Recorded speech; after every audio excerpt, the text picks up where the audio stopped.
13.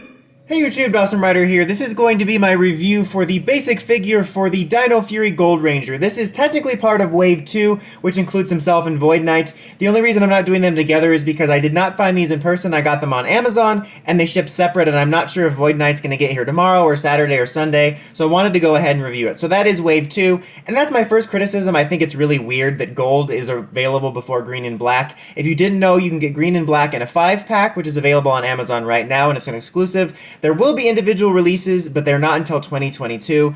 That's a story for another time, but I just really think they made the way that these figures are available and when needlessly complicated. But let's talk about this guy. First, let's go with accessories.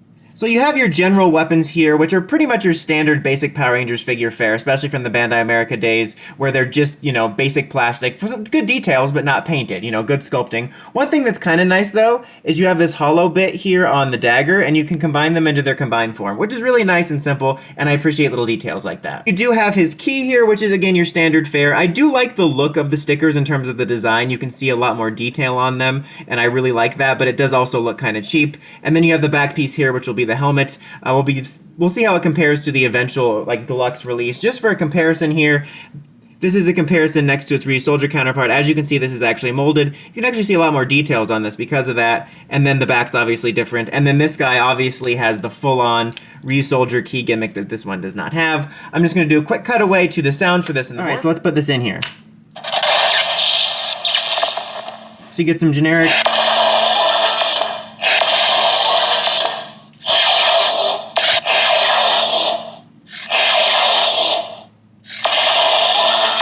electricity noises.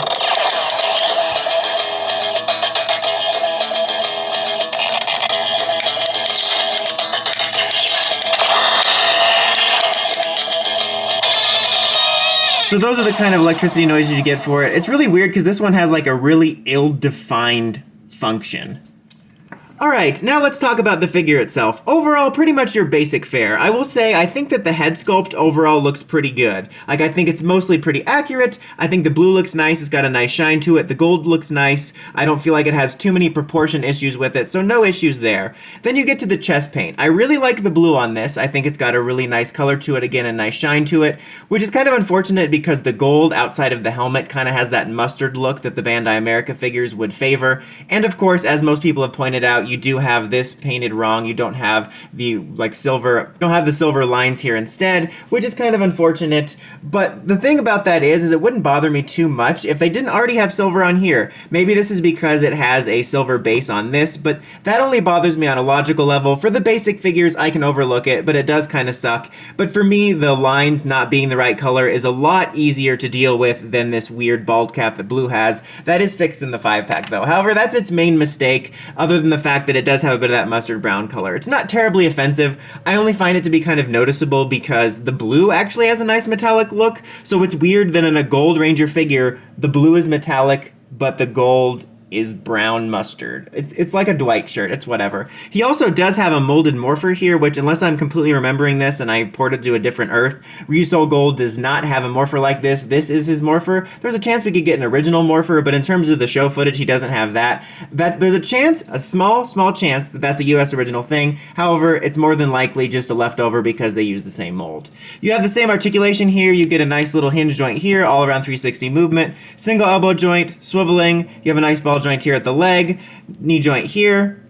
No swiveling at the waist, but you do get 360 head movement and a ball joint with up and down movement. Fairly solid articulation, and fortunately no loose joint problems, which makes me happy. It all around feels solid, and like I've said with the past with the Hasbro figures, I do like the proportions on them. And I would say this is overall a solid figure. Far from a perfect figure, and unfortunately doesn't look as gold as it could. This sort of interrupts the design a little bit. But for a basic figure for the kids line, I still think it's okay, and you can always paint this. I know that some people are going to be up in arms over this, but remember the price point of this, and I still think it's a very decent-ish substitute while we wait for a potential Lightning figure release in the future. For this one though, guys, until next time, before like, comment, subscribe, and climb the steps and ring that bell so you can get notifications for my videos. Awesome Rider, signing out.